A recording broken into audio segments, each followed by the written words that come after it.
연휴를 맞아 민주당 대선 주자인 이재명 경기도지사와 이낙연 전 대표가 민주당 핵심 지지 기반이죠. 호남 쟁탈전을 이어가고 있습니다. 국민의힘 대선 주자인 윤석열 전 검찰총장과 최재형 전 감사원장은 순국 선열을 기리며 나란히 광복절 행보에 나섰습니다.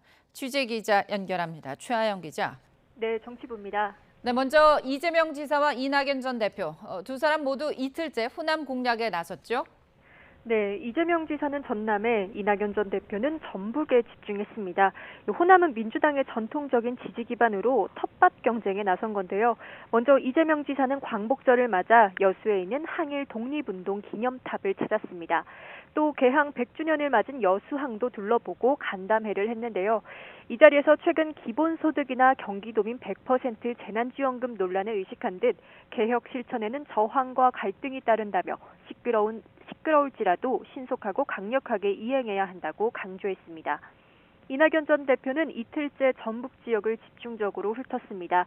전북 지역 기자단과의 간담회에서는 새만금은 대한민국의 미래라며 인프라 조성에 속도를 내겠다고 약속했는데요.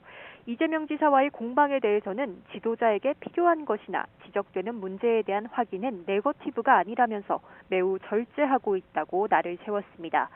앞서 두 주자는 경기도민의 전도민 재난지원금 지급을 두고 지사 찬스 공방으로 맞붙은 데 이어 경기도 산하기관 사장의 맛 칼럼니스트 황교익 씨를 내정한 것을 두고도 보은 인사다, 아니다라며 신경전을 벌이고 있습니다. 지지율 반전을 노리는 정세균 전 총리는 오늘 중원에 공을 들였습니다. 첫 지역순회 경선이 열리는 충청을 찾아 현장에서 민심을 살폈고요. 박용진 의원은 광복회 서울 지부를 찾아 간담회를 했습니다. 네, 이렇게 민주당 주자들이 지역 표심 경쟁 중이라면 국민의힘 주자들은 오늘 광복절 행보에 나섰죠. 네, 윤석열 전 총장은 서울 용산에 있는 효창공원을 찾았습니다. 효창공원에 있는 의열사와 백범 김구 묘역, 심의사 묘역 등을 차례로 찾아 선열을 기렸습니다. 윤 전 총장은 앞서 광복절 메시지를 내고 나라를 정상화하는 일이라면 어렵고 고통스러운 길이라도 내디딜 각오가 돼 있다며 사명을 잊지 않겠다고 다짐했습니다. 이에 앞서 최재형 전 감사원장은 서대문 형무소를 방문했습니다. 이곳에서 순국선열 유족회와 면담한 뒤 고귀한 희생을 잊지 않겠다며 그에 걸맞은 상당한 예우도 필요하다고 강조했습니다. 이런 가운데 국민의힘 경선 버스에 탄 윤석열 전 총장과 이준석 대표의 갈등의 골이 깊어지는 모양새입니다. 이준석 대표가 윤 전 총장과의 통화 내용을 녹음한 사실이 알려지면서인데요. 이 통화 내용이 당 밖으로 유출됐기 때문입니다.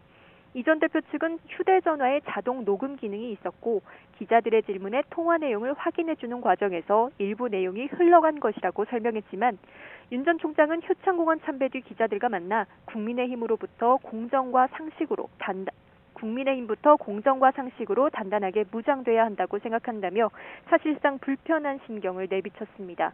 이에 토론회 참석 여부를 두고 한 차례 신경전을 치른 양측이 이번 사태로 더 멀어지는 것 아니냐는 관측도 나옵니다. 지금까지 정치부에서 전해드렸습니다.